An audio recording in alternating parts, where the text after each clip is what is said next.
咱即个是咱新来人今日的敬拜赞美，咱今日的诗歌。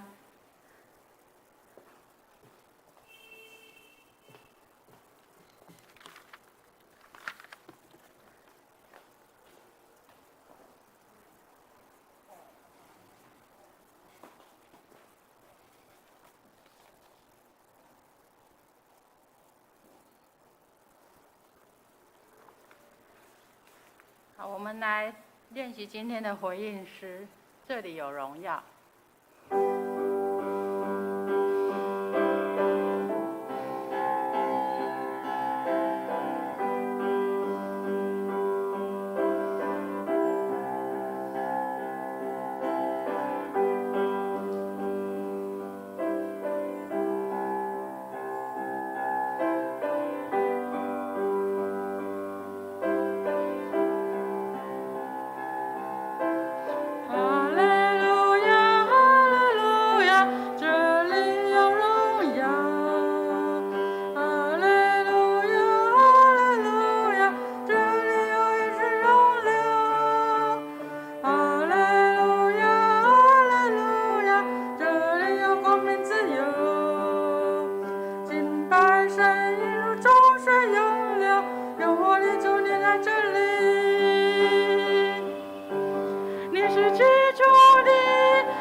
第二首脚步。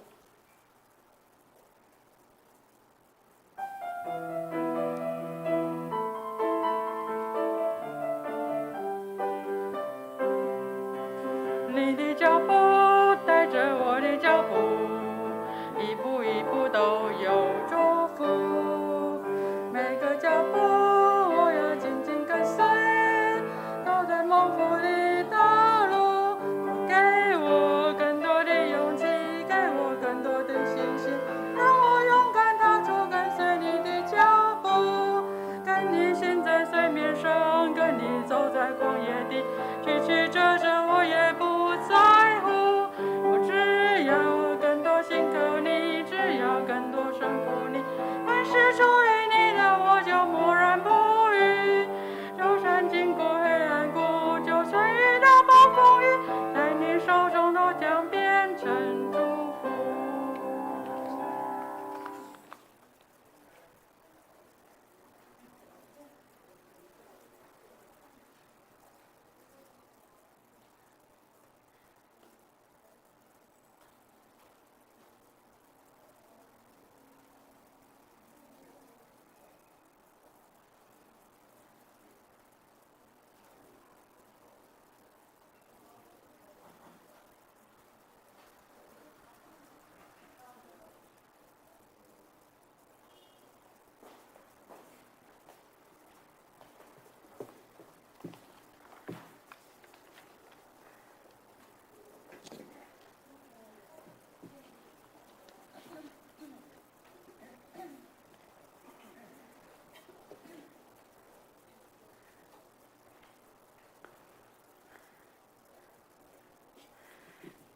弟兄姐妹们平安，平安！我们很高兴哈，我们可以来到上帝的面前敬拜主。我们这时候来敬拜赞美啊，我们要唱第一首诗歌是《我的心你就俄罗住》。我的心你就俄罗住。虽然这一首歌我们是华语堂，但是这首诗歌是非常美的诗歌，而且非常的简单，很简单的就是我的心你就俄罗住。就学了主因光性命，我的心你唔通袂记，一切好事拢是主所行。你有感觉真阿门无？有觉得很阿门，对不对？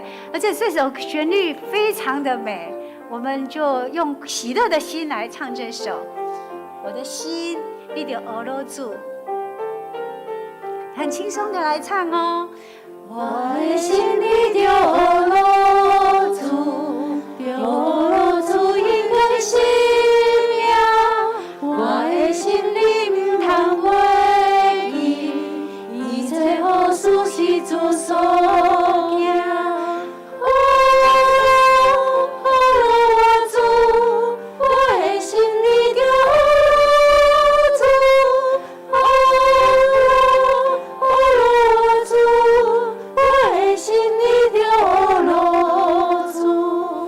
的旋律对不对？你有没有觉得你的身体要跟着你的那个旋律一起转动哈？我们哈要像印度的那个诗人泰戈尔他说，他会在诗歌里面遇见上帝。那我们这时候就把我们的心敞开来，把你的身体的律动也把它摆出来。我们再连续唱2次这首《我的心里就握牢住》，现在该背起来。好，来。我的心里就握牢住，来身体节奏摆动一下。我的心里唔通袂记，一切好事是主所行。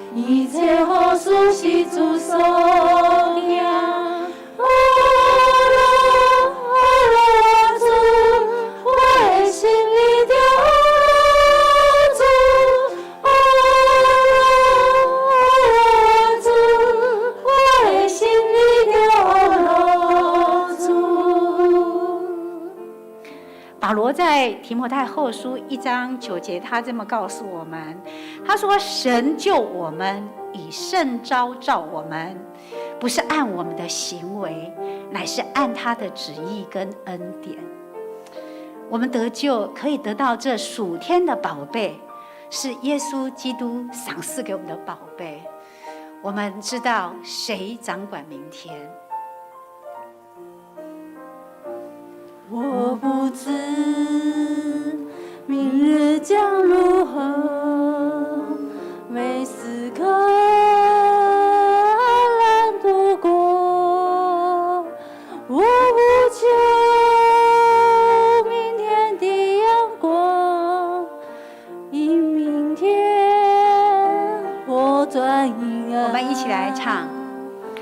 我不知明日将如何，每时刻安然度过。我不求明天的阳光，因明天我转阴暗。我不为将来而忧虑，因我知主所应许。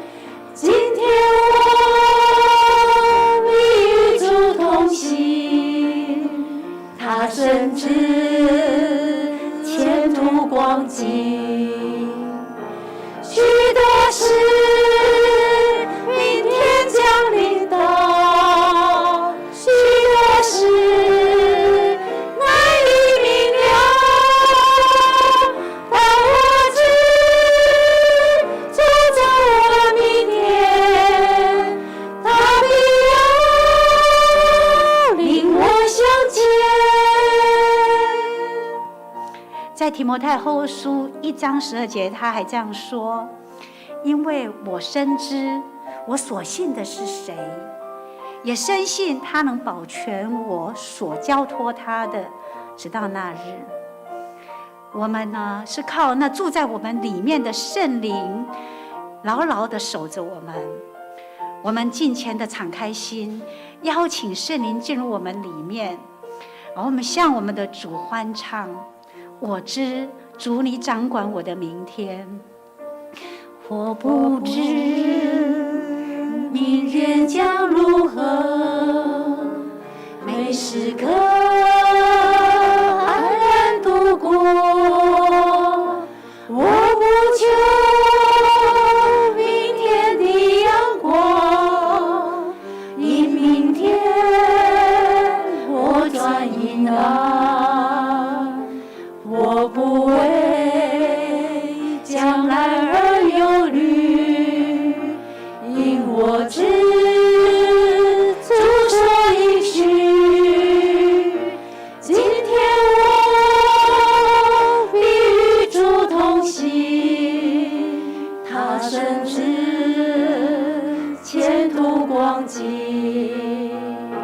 许多事明天将临到，许多事难以明了，但我知主在我明天，他必要领我向前。许多事明天将临到，许多事难以明了，但我知主在我明天，他必要领我向前，他必要领我向前。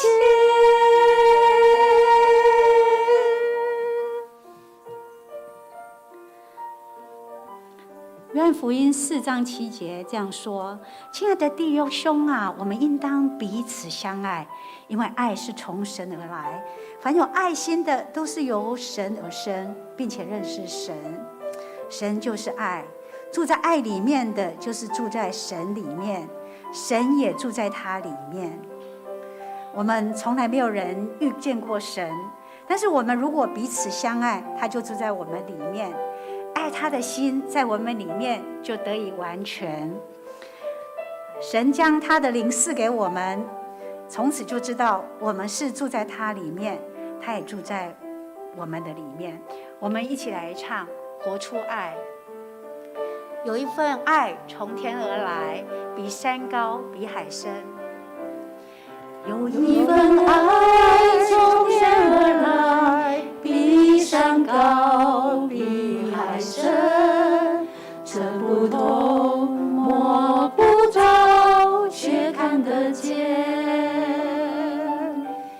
因为有你，因为有我，甘心给，用心爱，把心中这一份爱活出来。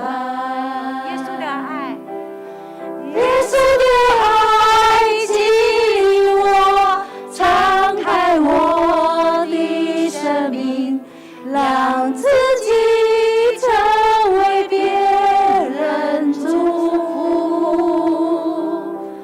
耶稣的爱点亮我心中熊熊爱火，我们一起向世界活出爱。有一份爱从天而来，比山高，比海深，测不透，摸不着，却看得见。因为有你，因为有我，甘心给，用心爱，把心中这一份爱活出来。耶稣的爱，耶稣的爱激励我，敞开我的生命，让自己成为别人祝福。耶稣的爱点亮我心中熊熊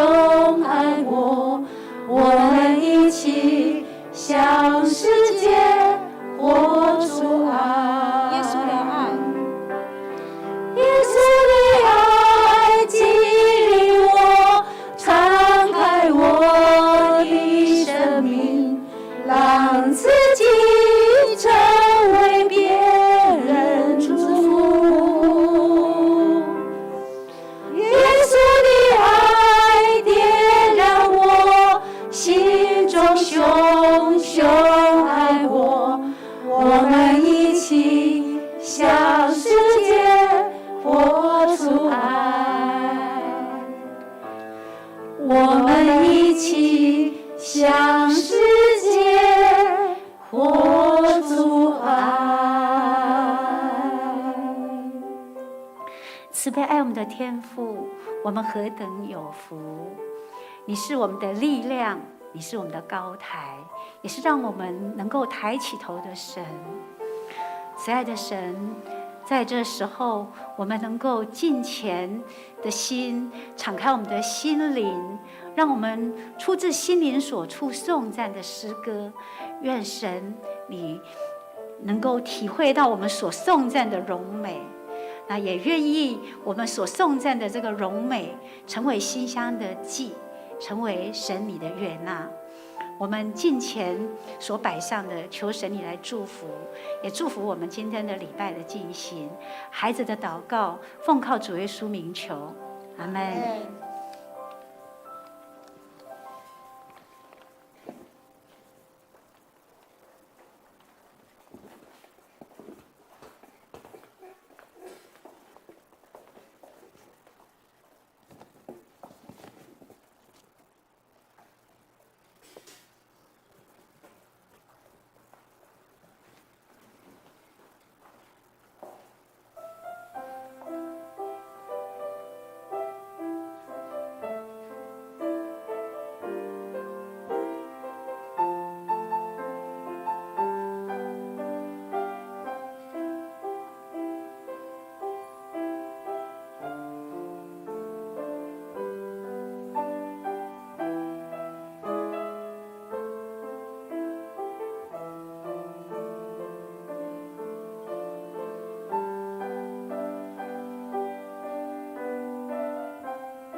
凡敬畏神的人，你们都来听，我要述说他为我所行的事。各位弟兄姐妹平安。这时我们低头同心来祷告。主耶稣，你是一切的荣耀，也是一切的主宰，更加是生命中的一切依靠，也是在患难中的拯救。在这有纷争的国际、疫情扩散的时候，求你赐平安在我心，让我不惊惶、不害怕，单单仰望你的荣光，陪伴我走过死荫的幽谷，因为你是我唯一的盼望。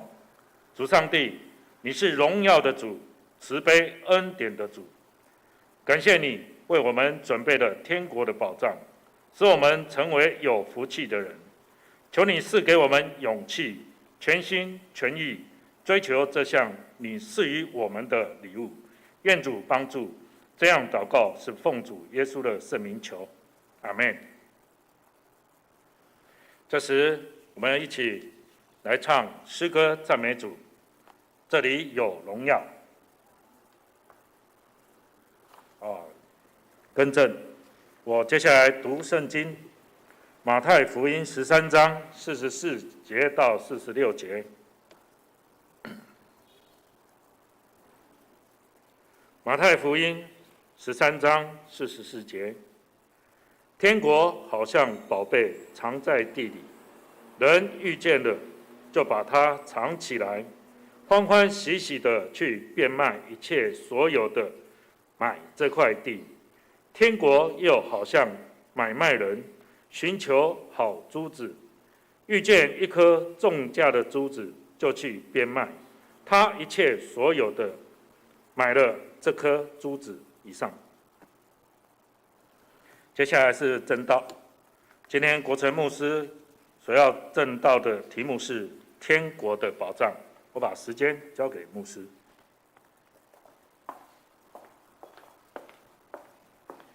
各位弟兄姐妹，大家平安。大家平安。感谢主，我们能够在线上或者是实体一起来敬拜神、荣耀神。今天的主题天国的宝藏，天国的宝藏。今天的经文跟我们说天国就像宝贝藏在地里，人遇见了就把它藏起来，欢欢喜喜的去变卖一切所有的来买这块土地。耶稣用了这样的比喻来描述了天国。那天国又像一个要买卖珍珠的人，然后去找到了一个好的珍珠，然后他遇见了这个重价的珍珠，就变卖所有一切的要买的这颗珍珠。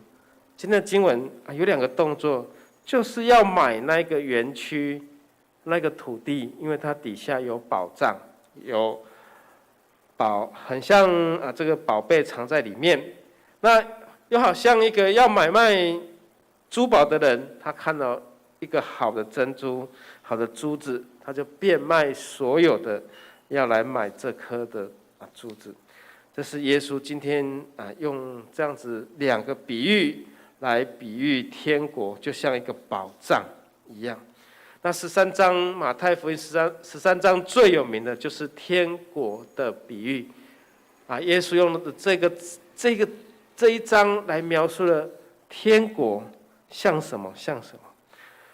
那这个章节13章大概有7个，那也有人说是8个就7个或8个的比喻来说天国的奥妙。那天国的奥妙到底在哪里呢？那天国是丰盛富足的，那天国与天堂又有什么样的差别？天堂跟天国到底差别在哪里？好像没有什么差别。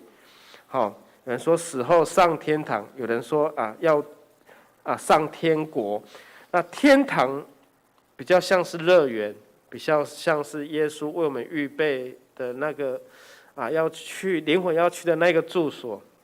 那天国呢？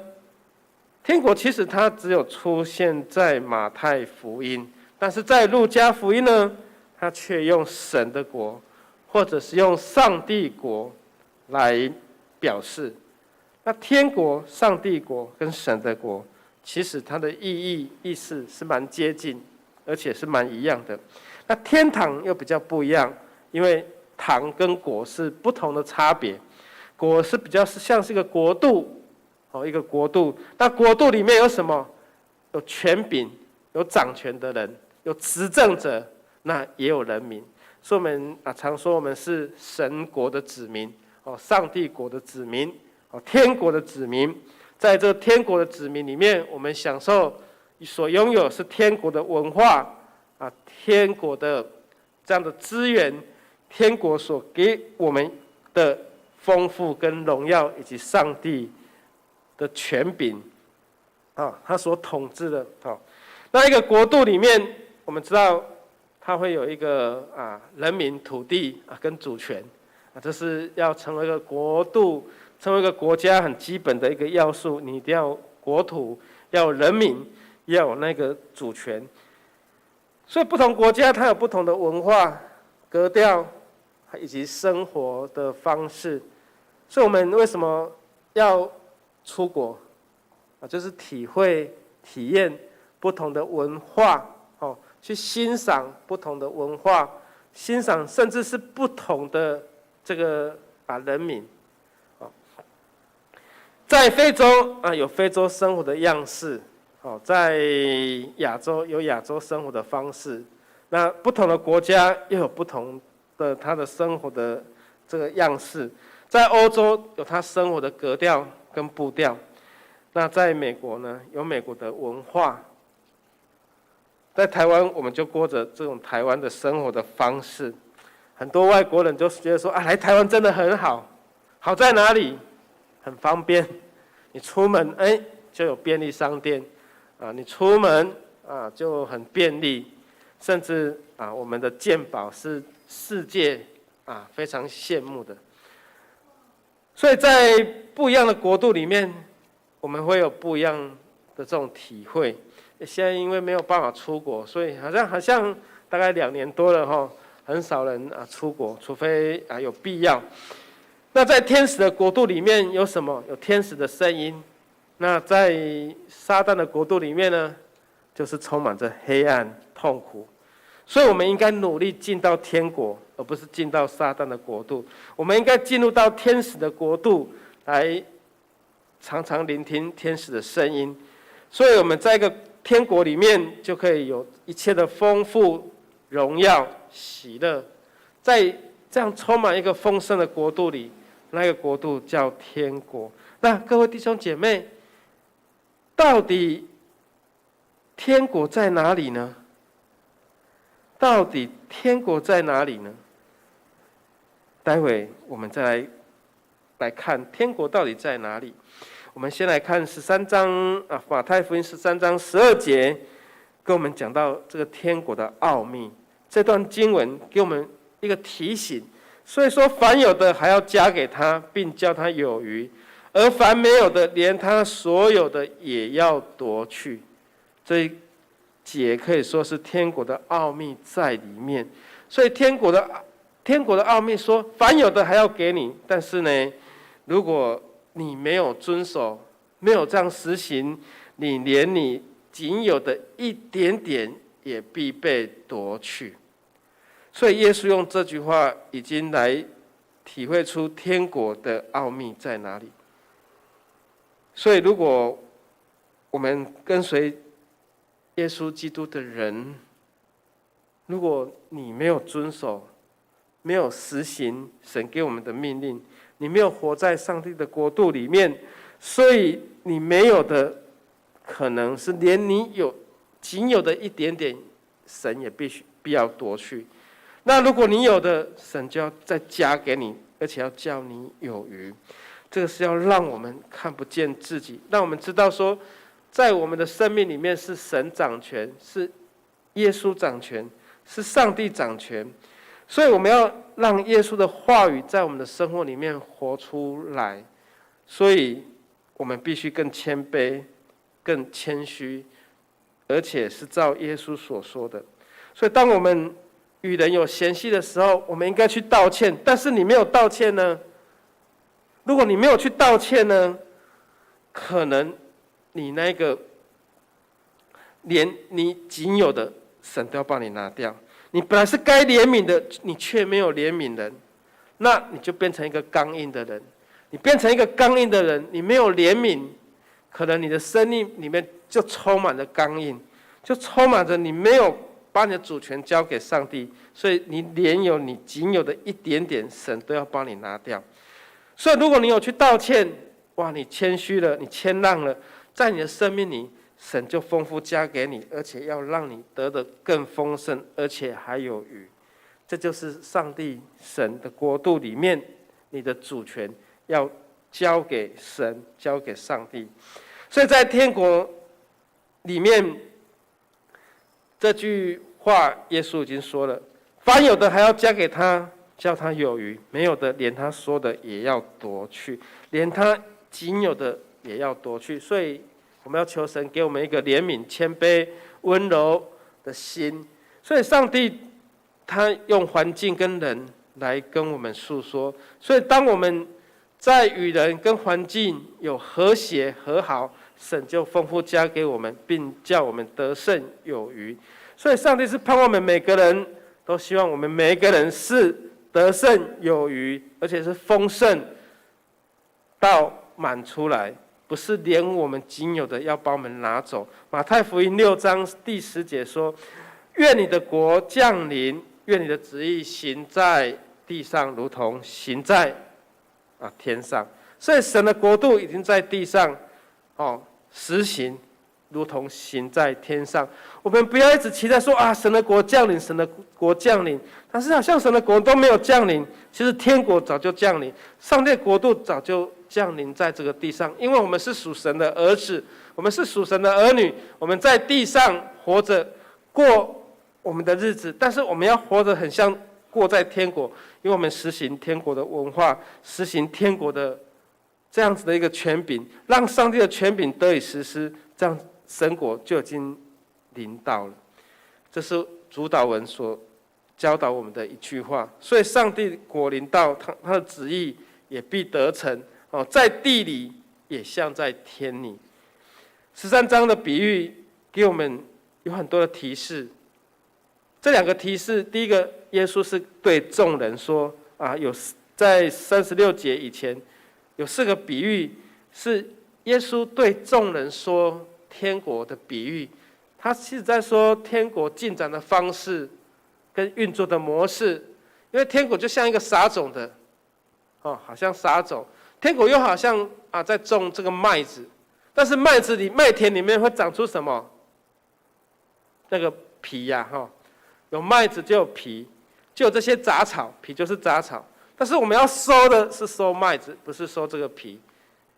所以在天国里面是有可能就像是一个方式，就好像天国已经在地上，可能有好人有坏人，有信耶稣的，也有没有信耶稣的。但是呢，我们是跟随耶稣的人，其实我们就是活在天国里面。那天国又好像这个芥菜种，其实它是很小的，但是它会长大成为一棵树，有鸟飞到这个树上栖息。那天国又好像面酵，有面粉没有面酵，没有办法产生这个发酵的作用。如果面粉加水做出来的叫无酵饼，但是呢，天国又很像一点点的面酵，有作用的面酵，让这一团面粉，这个面粉加水之后的这个面团能够蓬松，能够膨胀。这个是耶稣所说的天国的运作的方式，跟它进展的模式。它虽然小，以后会长大，甚至会结实，甚至会收成，甚至会变大。你现在看起来是小，不论它有多小，不论它小到像一个芥菜种子，这芥菜种子可能就是像你吃芝麻一样，就像芝麻这么小的一颗种子，搞不好要比芝麻更小。种菜籽，你没有种过菜吗？菜籽其实是很小的，很小的。那芥菜种，这个在万里像万里营区有几棵芥菜种长出来的，那其实是树像一棵小小的树一样但是它会长大。不管耶稣所说天国它必定会有生命，它会成长，不管有多少的拦阻，不管有多少一些的摧毁破坏跟仇敌的工作，但它就是会结实，会成长。虽然有麦子也有皮，但是呢，上帝的国一定会成长，一定会带来全面的影响。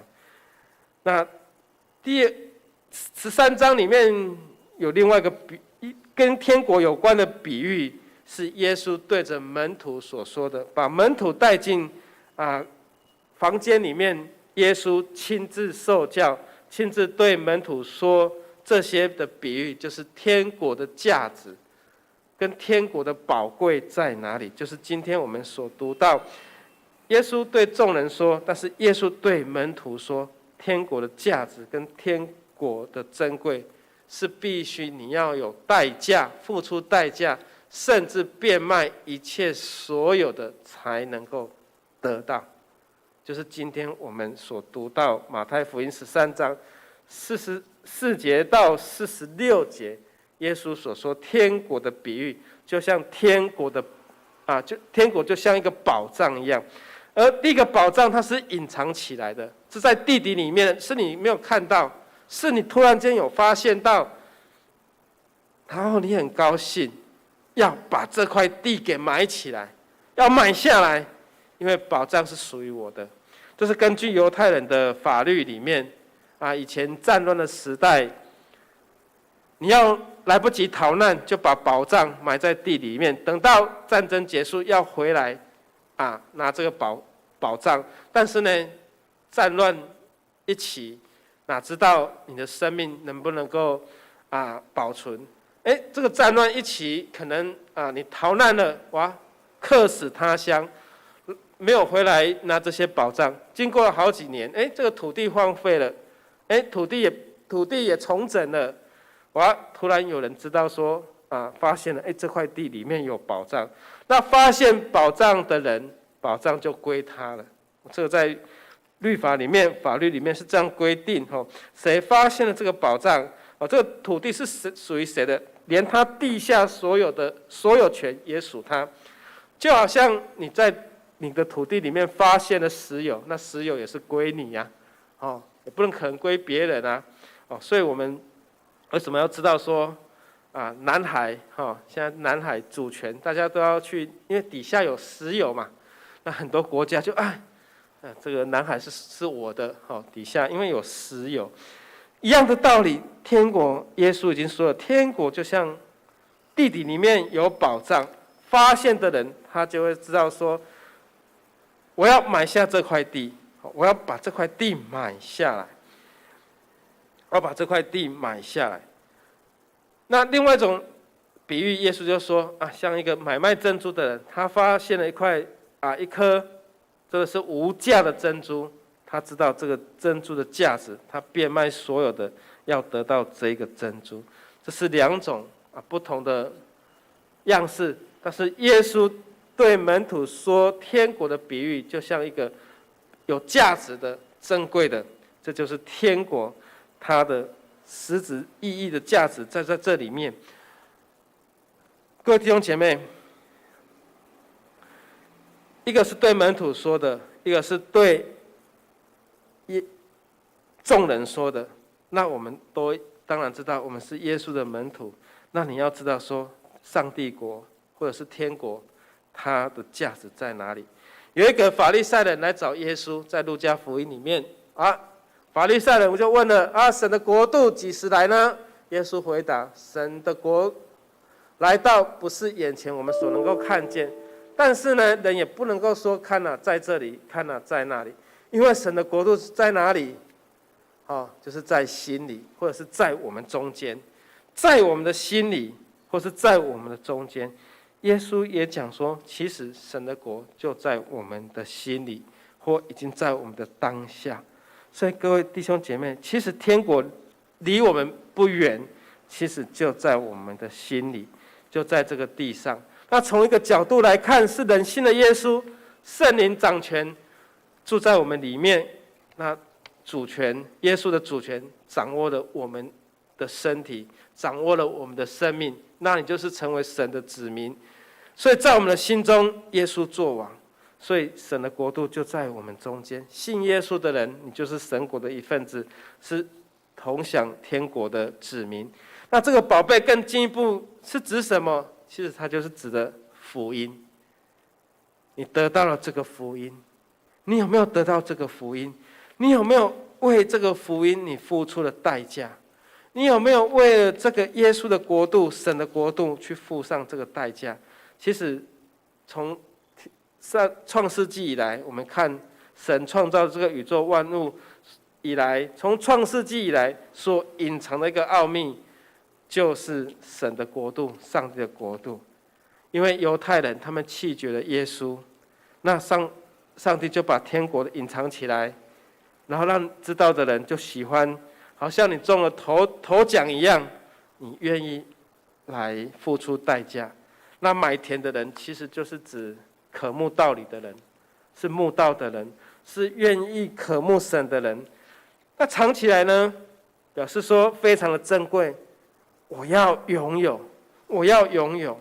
你愿意变卖一切，是表示说你愿意付上代价，愿意放下一切来接受，来拿到这个有价值的东西。所以你愿意牺牲啊，把你原有的都放下，然后去得到这个贵重的珍珠。耶稣就把这个天国的比喻贵重的珍珠，但是比喻珍珠很像是这个贵重的珍珠，很像是天国，但是你怎么得到？如果你没有像这个做生意的人，这个做珠宝生意的人去变卖所有来得到这个，那你还是得不到。珍珠还是在那里，价值还是在那里。所以耶稣说，这个价值很重要，但是必须要付上的是代价。你要付出代价，把这块土地买下来，才能够得到土地埋在土地下面的宝藏。所以天国的价值虽然是贵重，虽然是何等的宝贝，但是对我们来讲，你是要付出代价，是人愿意牺牲一切来得到。就好像你听到道理的人，你如果没有付出行动，你也是得不到。所以各位弟兄姐妹，当我们勤赴礼拜、聚会、看圣经、祷告，这个都是追求这个真理的过程，你就会得到神给我们天国的保障。那耶稣这两个比喻说，虽然是埋在地底里面，这是一个人无意中发现了，非常高兴，但是这个宝贝太贵重了，就愿意来买这一块园区，来得到地底下的宝贝。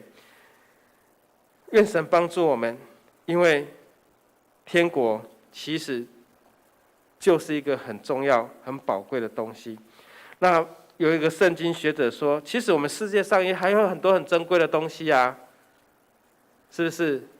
文化艺术、科学，这些人民精神文明所生产的东西都很宝贵，也都是很重要，也都是很可用的东西，也都是这个是人生命的精华。但是呢，最重要的是那个宝贵的珍珠是什么？是你得到真理之后，成为神的儿女，成为这个国度的子民。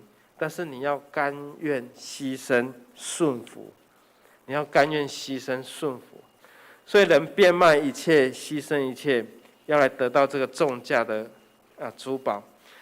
那我们要知道，我们要舍弃很多的，就是放弃你自己。所以耶稣说，我们要看不见自己虚己，就是你得到这个珍珠，得到这个天国，是你要把自己给放在一边，要更新你自己。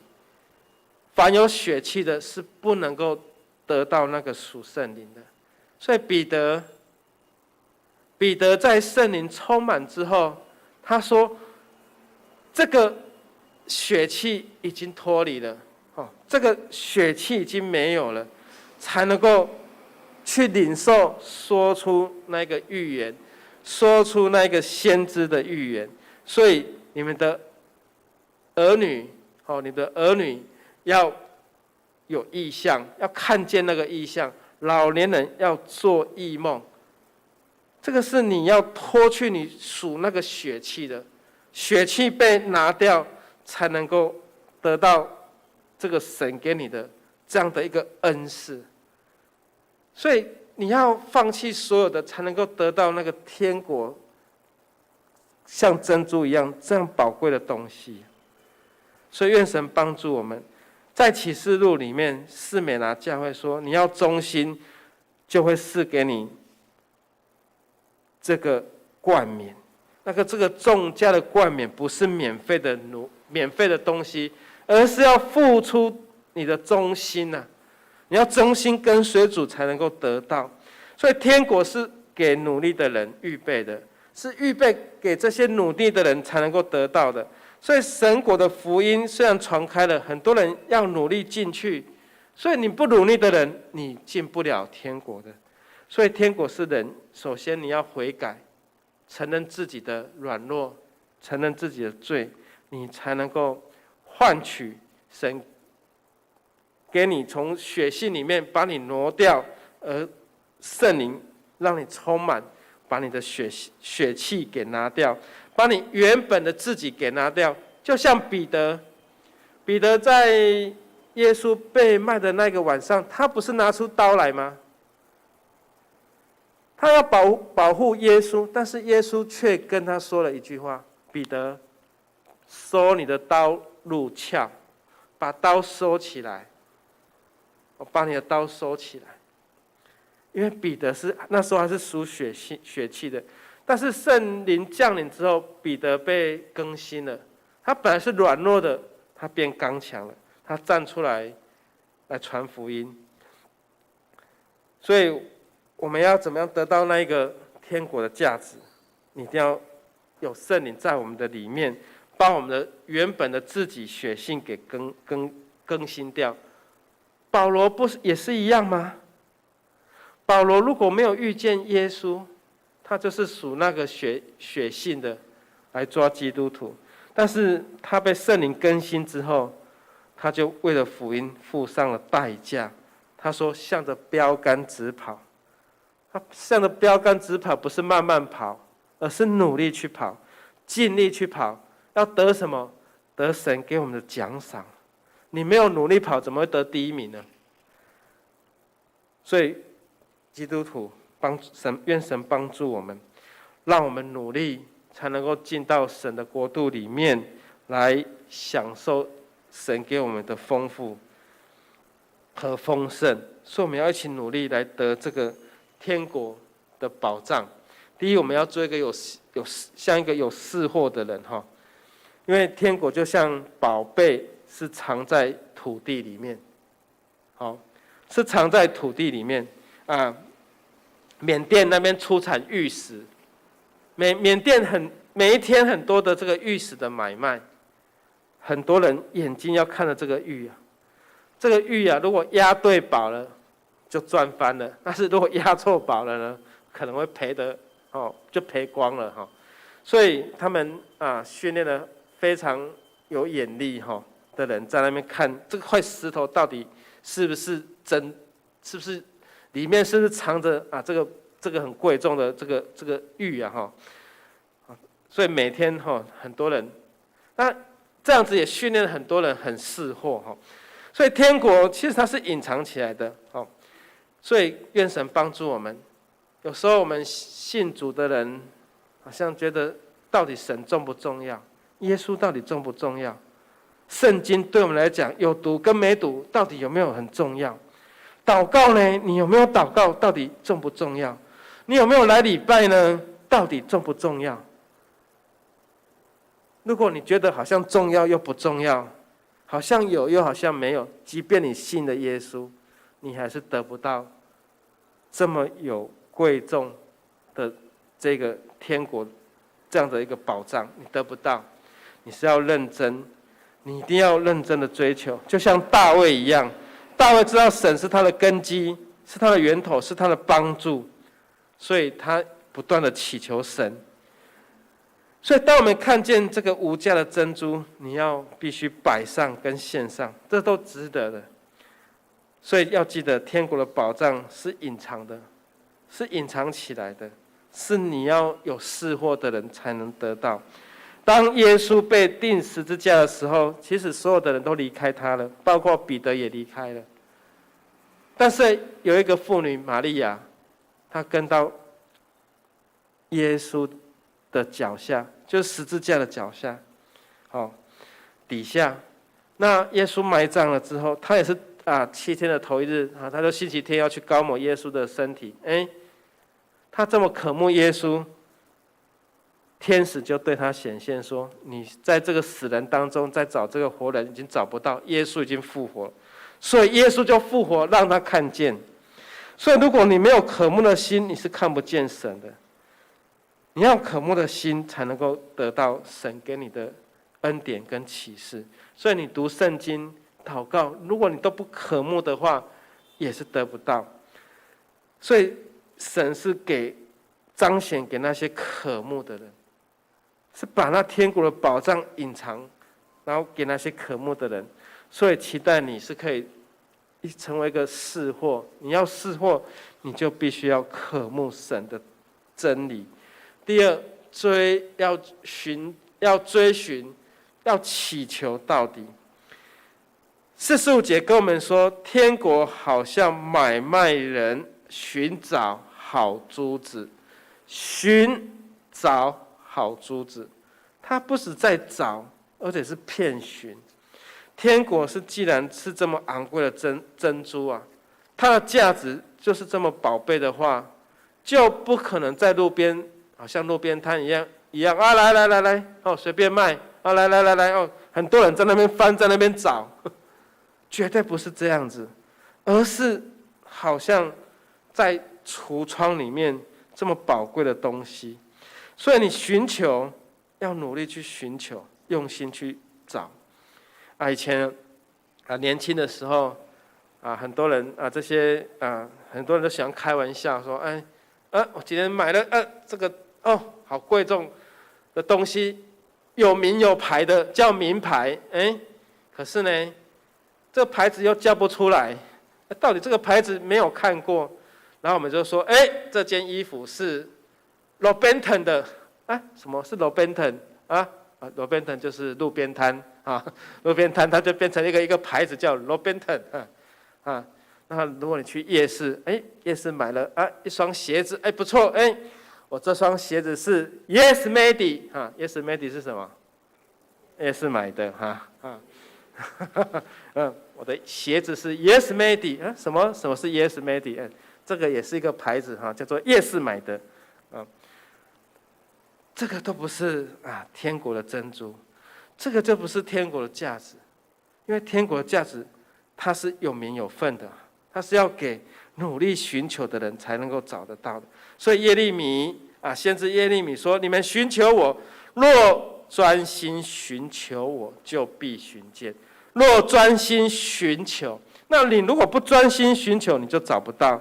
箴言也说了，找到他如寻找银子，搜求他如搜求隐藏的珍宝。搜求他如搜求隐藏的珍宝，不是只有找了，还是不断的去搜寻，去探寻，去找到。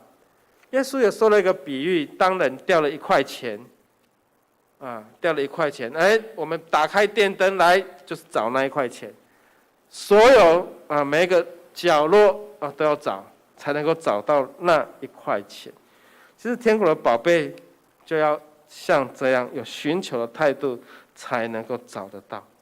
你不是像去逛夜市，随便看一看；去逛百货公司随便看一看，然后就看到了宝贵在哪里？是要认真，而且要执意的找，才能找到。第三要付上代价的买。46节已经跟我们讲，就像一个重价的珠子，你就变卖所有来得到这个珠子。那你要记得，天国是要付上代价的。当你找到、发现这个珍珠，并不一定你就得到了，你是要付代价买了，付了你才能够得到。那我们其实神已经用他的独生子耶稣基督付了这个代价，就是用他的宝血，用他的生命，用他的身体来换回了我们。我们只要认真的找，这个买就是我们要有更新，我们要更新，我们要看见这个价值。我们知道你付多少钱就得到多少钱的价值，这是一样的。当然你付多少心血就得到多少代价的东西。这2天不是国中的会考吗？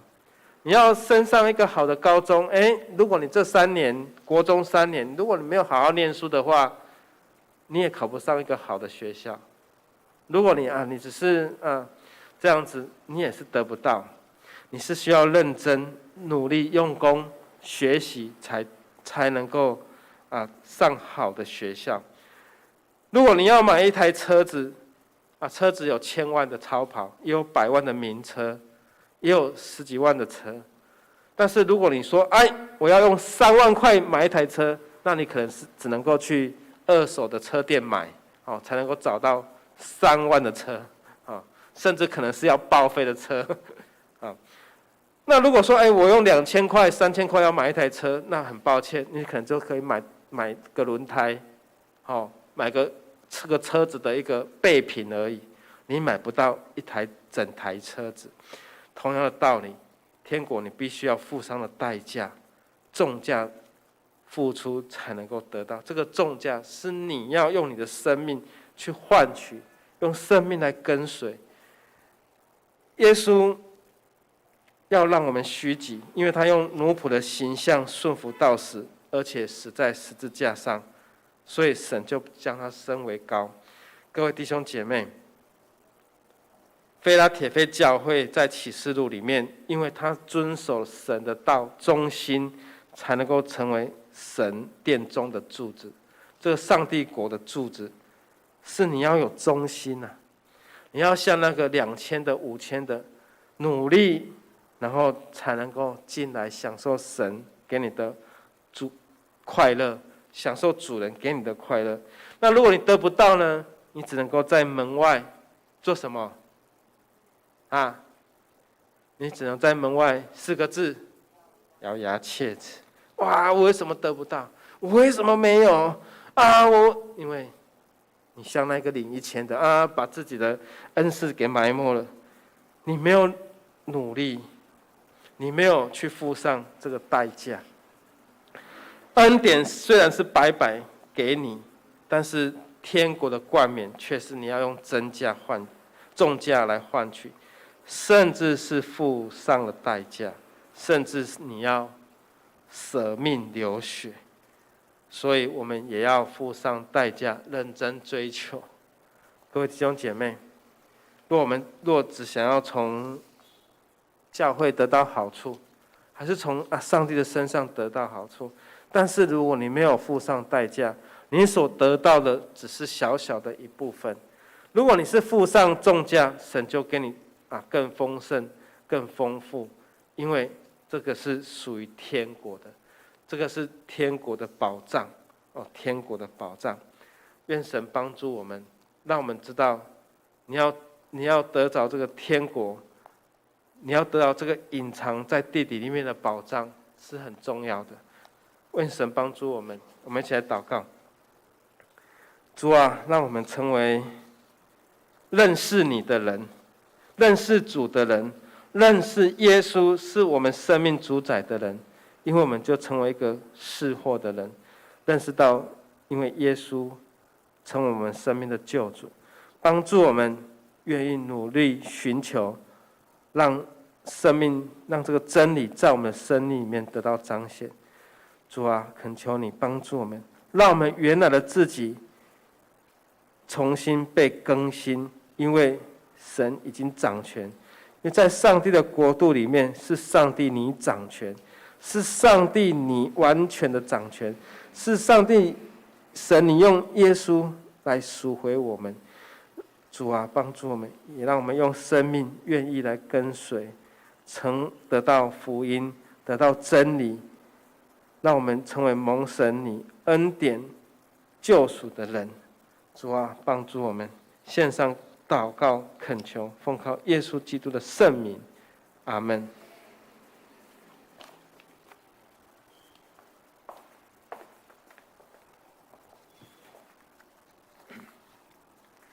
回应诗这里有荣耀，兄姐请起立。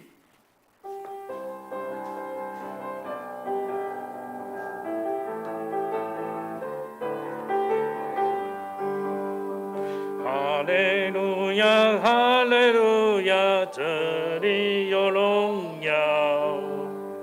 哈利路亚，哈利路亚，这里有一直永流。哈利路亚，哈利路亚，这里有光明自由。敬拜声音如潮水涌流，永活的主你在这里。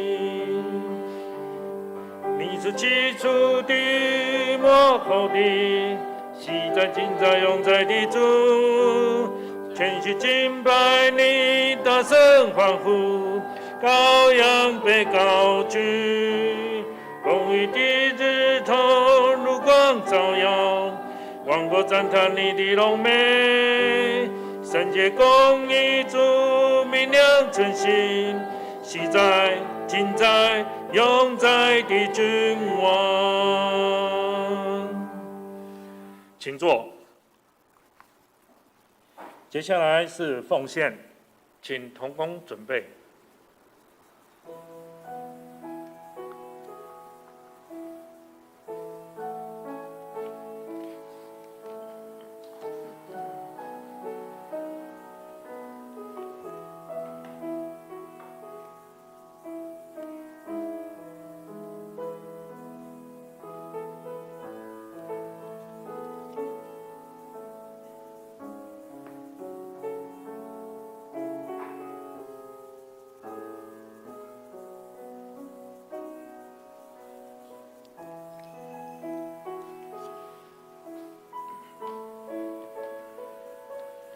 请起立，让我们一起来唱《一生爱你》。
接下来我们一起来读今天的金句。金句在周报的正下方，我们国语读一遍，请。天国好像宝贝藏在地里，人遇见了就把它藏起来，欢欢喜喜地去变卖一切所有的，买这块地。马太福音13章44节。接下来是欢迎新朋友以及介绍以及本会消息的报告。有新朋友吗？没有哈，那我来做消息的报告。哦，他以前来过。哦，那个我们有文珍的二儿子啊，从加拿大回来，我们掌声欢迎，有空常来哈。来，本会消息：一、当选公告，4月24号召开的临时会员和会办理长老暨长职改选。我们总共选的长老有5位，执事有10位，都记载在周报里面。所以呢，请各位弟兄姐妹为他们祷告，愿主赐福带领前面服事的道路。2、就任典礼在7月10号举行新任长老及执事的就任典礼，请大家同心守望代祷。3、教会为培训音乐人才，举办爵士鼓团体课程，自5月8号起到6月26号，每周星期日下午3点到4点半，由佳音姐妹做指导，请自备鼓棒。欢迎青少年或有兴趣者报名参加，译者请向于娟牧师来报名。4、会计报告，请各位弟兄姐妹自行观目。5、再来是肢体的相通，为肺炎疫情的祷告祈祷，恳求上帝医治患者，保守医护及防疫人员四下平安与我们同在。我们有很多弟兄姐妹因为病痛、因为工作、因为生活上有诸多的不顺遂，恳求弟兄姐妹在此同心为他们做祷告。以上，接下来我们一起来唱祝福诗，请起立，脚步。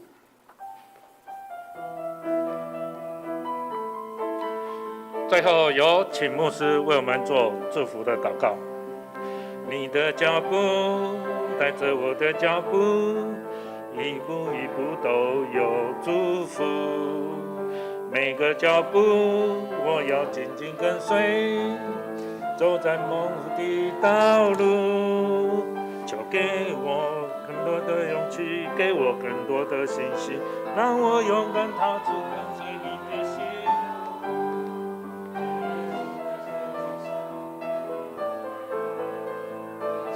这我也不在乎，只要更多信靠你，只要更多信你。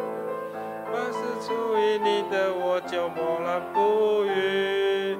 就算经过黑暗谷，就算遇到暴风雨，在你手中都将变成祝福。我们一起来领受神的赐福。愿主耶稣基督的恩惠、天父上帝的慈爱、圣灵的感动，常与你们同在，从今时直到永永远远。阿们。